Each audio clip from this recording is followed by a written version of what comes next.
Yo, what's going on, Latin Wealth family? Welcome back to another episode to Wealth Wednesday. Hopefully, you guys are blessed and well and having a great holiday. We are recording this. If you're watching this, this is right after Thanksgiving. So, hopefully, you guys had a great Thanksgiving. Christmas is coming up. It's starting to get cold out here in Dallas. I'm wearing a hoodie. Man, it's crazy. So, look, very excited to get into today's podcast episode because we got two different topics that we're going to jump into. Number one, we're going to be talking about a new deal that just hit Puerto Rico. Just a heads up, it is a $3 billion deal. We're going to get into that today. We're also going to be talking about a video that went viral recently that pertains to Williams, and he's talking to the Black and Brown community. And we're going to be discussing that at the end of this episode. So make sure you stay tuned for the whole discussion. My guy Jeremiah, how you doing? It's funny because before we hit record, we were probably chopping it up for about like 45 minutes. Like we that was a whole nother podcast episode.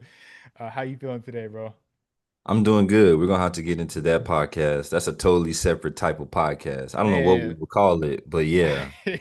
I just don't know what we would title it call life. You his know what I'm life. saying? Yeah. Okay. Yeah, for That's sure. That's a it. Because different topic, man. we just love to have deep conversations, and sometimes I just listen. Sometimes I have stuff to say, and but anyways, man, always good to have those types of conversations. In addition to what we're going to talk about today, we're going to be talking about Puerto Rico's $3 billion liquefied natural gas deal and what's going on with that, and just kind of discuss and go into that. And so, look, Puerto Rico regulators have tentatively approved a 7-year, $3.2 billion, I'm going to say LNG for liquefied natural gas with New Fortress Energy. All right. So the decision affects energy prices, competition, Puerto Rico's reliance on a singular supplier, and the island's long-term economic stability, right? So when you first heard this and you sent it to me late last night, what were your initial thoughts when you seen this? And we're gonna go through a little bit more and give some more details on what the deal includes and everything. So my initial thoughts were who's backing New Fortress? Who's backing that entity? Where's the money coming from and where's the money going? I think that we've seen in Puerto Rico for a countless amount of years. It's just a cyclical thing in nature, right? There's people in the background that are funding other people, and so the money just moves from one hand to the other, and it Mm-hmm. ends up just staying in the same people's hands. And so I really was just thinking, okay, yes, I am excited for the possibility of clean energy, another option for Puerto Rico. But at the same time, I guess just like most people, I'm super hesitant to clap or to feel excited about it because I don't know where that money is linked to and I don't know where the money's going.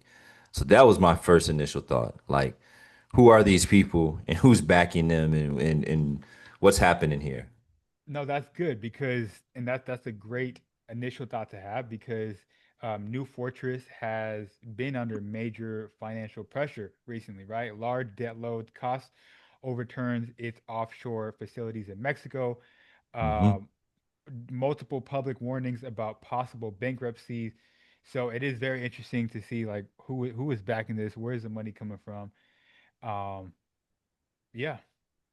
And here's the craziest thing. It's like, I don't even know if people at the time that we're doing this, it's a Wednesday, both Wednesday, right? Appropriately named.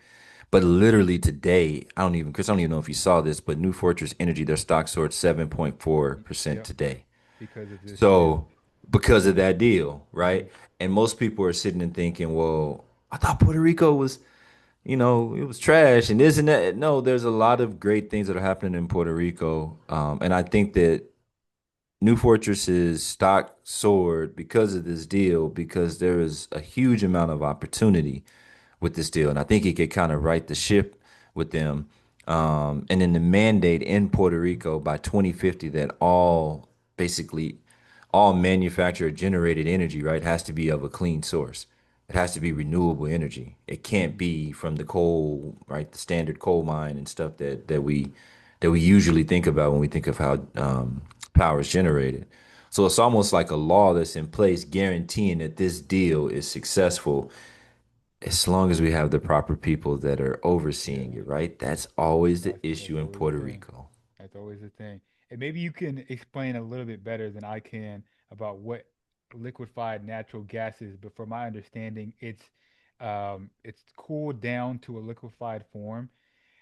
It suppresses its volume about to like 600% or something like that. 600%. Mm, So it's easier to transport, right? It's correct. easier to transport on boats. But what are some other additional benefits to this deal, and specifically what liquefied natural gas is? So you just mentioned logistics, but also in the way that it's manufactured. So the natural gas is a derivative a lot of times of different oil manufacturer refinery plants, right? So what you're getting is a energy source that's much cleaner and easier to produce, and so it's less strain on the overall environment all the way throughout the process of creation of this actual entity. Also, what it also does is it opens up additional revenue streams for Puerto Rico, right? As it's linked to energy funds. We know that the Mm-hmm. the green funds, right, or the energy, basically money that's been sitting in subsidies, that stuff's getting cut out by the end of, I think it's by the end of this year, the middle of next year. And so a lot of different programs like this are being put in place and like kind of being sped up so they can get that money. So super clean way to power the island. Um, there's a rule about 2050 that you have to implement stuff like this. We talked to Jason previously about the solar side of things. There's other people that are doing wind. So multiple of different industries. And I was super excited by this, by the amount of money that's going into it, that it actually may come to fruition. That's Yeah, the it's a hope. lot of money, a lot of money. So for more details about the deal, New Fortress Energy again will supply liquefied natural gas to Puerto Rico San Juan power generation units. But the approval is conditional. Puerto Rico must revise the LNG tolling sheet. The government must create competitive open port access, not exclusive access. Um, Mm.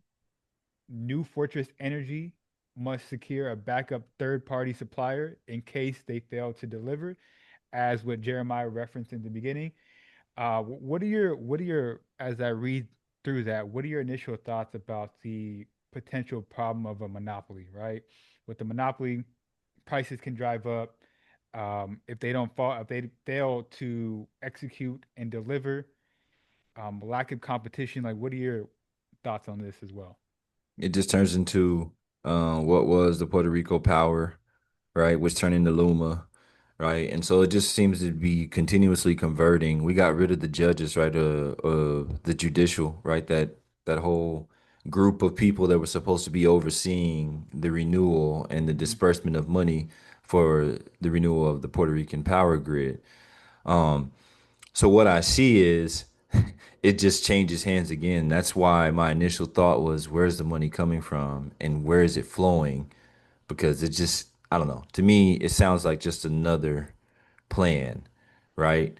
Another something that we're coming up with that will funnel money into the hands of a very elite group of people. How are they going to be controlled? If they control the ports, are they given? I mean, there's so many questions on this. Like, how is it truly going to be affordable if you still have the Jones Act in place and it has to go, right? Hmm. It has to go to Miami first, then come back here. Um, what if there are actual refineries or actually ways to import cheaper and purer product from the Dominican Republic? But you can't do that because it has to go to Miami and it has to come back down. So these are just things that I'm in my brain. I'm sitting and I'm thinking about how can you even fulfill the conditions that you're requiring of them and then fulfill the conditions of what you have to do for them, redo their term sheet, which means they probably want more money out of the investment that's going in. So it's like, man, it's gonna be hard to find a balance here. That's my thought. Like fully. It's a very complicated, holistic thing. And it looks good on paper. You saw Hmm. the stock soar from it Yep. being right spoken of, but I think when you really start to investigate deep down into this deal, it's going to take a lot of struggle, a lot of sacrifice from both sides to make sure that it actually happens. Mm. And so we'll keep an eye on the results of this, how it progresses and whatnot. And something else that we want to keep an eye on is a video that we're going to show you. And it's basically, let me just play it. Let me not even explain it. I'm going to play it and then we're going to have a discussion about it. How about that? So I'm going to go ahead and share my screen, make sure the sound is on. Boom. Yeah, we're good now. Ever got a job they didn't deserve.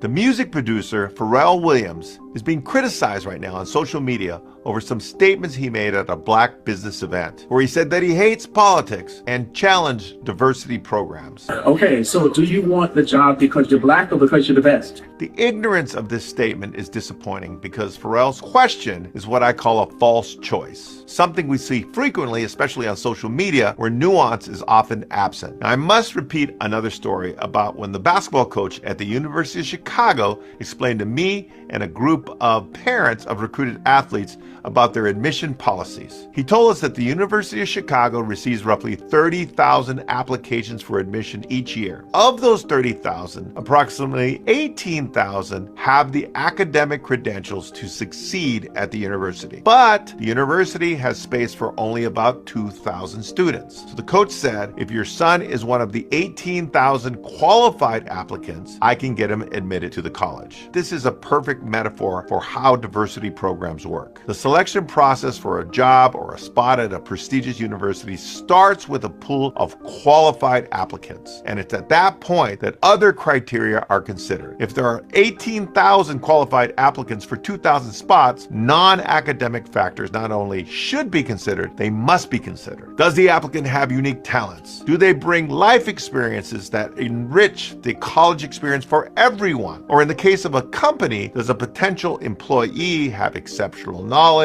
perspective, or ideas that make our company more competitive? The point of diversity programs was never to give an unqualified person a job, but rather to hire competent people who might otherwise have been overlooked. Pharrell's question of whether you want a job because you're black or because you're the best assumes that the best always get hired. Worse, he implies that some unqualified people have been hired for jobs that were given opportunities just because they were black. Frankly, these assumptions are asinine and utterly wrong. Pharrell Williams is an uber-talented musician, and he's one of the most successful people in an era, but he was also lucky. He was lucky to have been discovered by a record producer in high school when he was in a talent contest. He was fortunate to be admitted to Northwestern University during a brief period in American history when being black didn't hinder his chances of getting into one of America's top universities. A privilege, by the way, that black students today, or those that were born just a few years before him, did not have. The fact that Pharrell was lucky does not mean that he wasn't talented. It's possible to be both. Diversity programs were created so you don't have to be lucky and good. You just have to be good. If you want to learn more about the Latino brand, leadership. All right. So, very interesting video. What were your initial thoughts when you seen this and you sent it over to me? Yes, that was my initial thought. Just that yes. I mean, it was What the very, gentleman very, very stated. well said. Yeah, I watch his videos all the time. He's very objective. He does it like middle of the road. You know, I like that. Just middle of the road, doesn't lean any way politically or whatever like that. And so my initial thought was just yes. I saw a comment right there while we were looking at the video that someone said, actually, I would say I'd be willing to say that minorities actually have to work harder because they know the assumption is that they're only there because of a diversity program.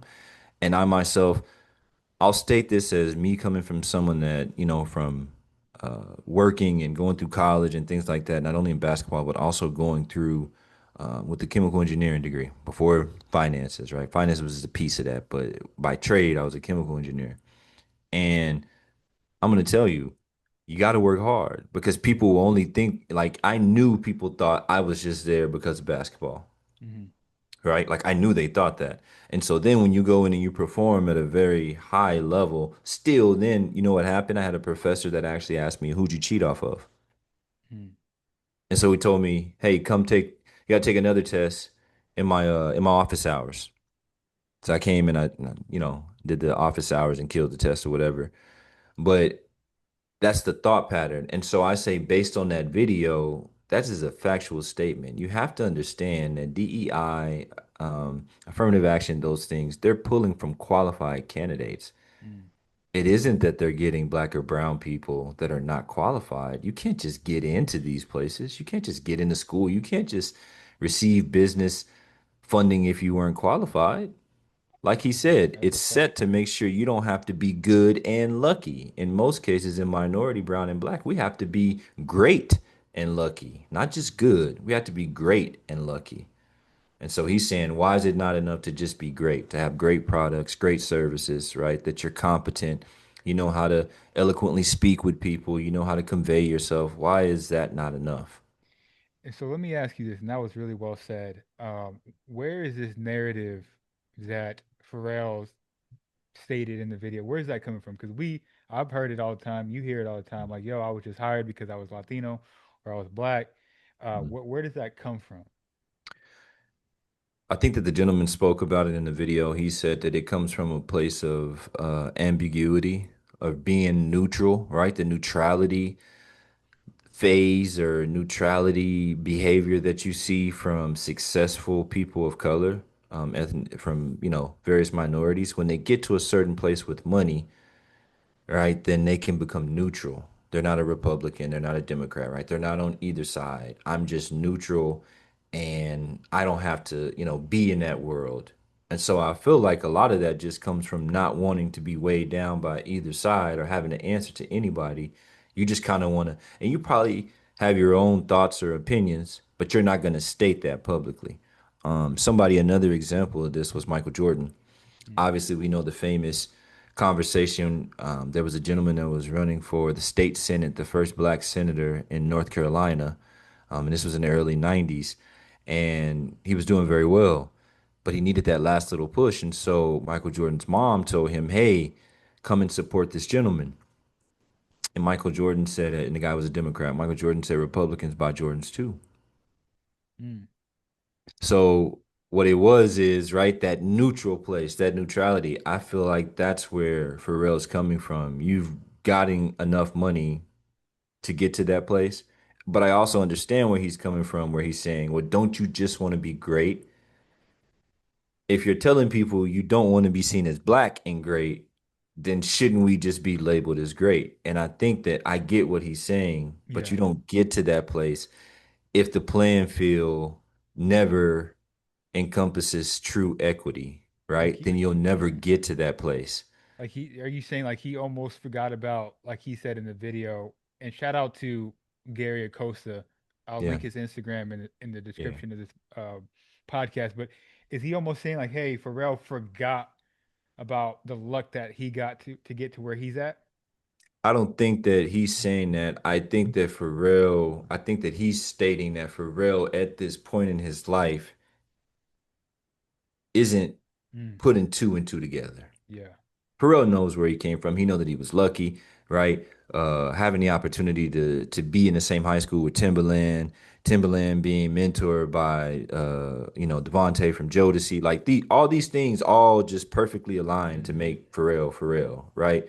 But I'm saying he not that he's forgotten that, but that he's not adding two and two together. You never get to the space to where you can just be labeled as great or your business is great if you're not brought to the table. If your ideas and the things that you're presenting are constantly being stolen, right? Your IP, your intellectual property is constantly being taken and it's never presented as originally from the person that it came from, there's no way to have true equity in that space, right? You can't ever be told that your business or what you're offering is just great because you're never brought to the table. So that's what Mr. Acosta is saying. He's saying, let us come to the table. And then whatever it is from there, we'll judge each other fairly, Hmm. right? Yeah, no, that's good. And I think, um, I mean, look, ultimately the issue isn't, are we not getting these opportunities because of a race? Are we not getting these opportunities because we're not getting a fair shot? Are Yeah, qualified people not getting an opportunity, getting a qualified, or qualified people are not getting a fair shot? It's a real problem, right? yeah, Um, we know in our communities that we have plenty of people that are talented, that yeah. are more than capable. But how many of us lack access is what the issue is. And that's the problem. I mean, and I say this because even speaking back to Puerto Rico, I think about our, the island, and we are top five as far as producing STEM-based professionals, extremely intelligent people that come from Puerto Rico, right? But do they have the opportunities, right? Do they have that door that's open to let them come to the table, and then you judge them according to their merit? Or is it Mm-hmm. simply, do you see Jesus Betancourt, or do you see you know, I don't know, Felix Santomayor, and you're like, oh, that person is from Puerto Rico. I'm not. Yeah. Do you see these names and do you just not even let them come to the table? That's the question. That's what we're saying. Mm-hmm. Yeah. Yeah, great video. Good conversation. We'd love to know you guys' thoughts and opinions on both these topics in the description of this podcast. Anything else before we get out of here, Jeremiah? Anything else oh, school, community coming very There you soon. go. We are There you go. literally working on it. Part of our 50-minute conversation we was having earlier was talking about that. Give us 2 weeks, maybe towards the end of the year, we'll have it. We want to make sure there's as much value in there as possible.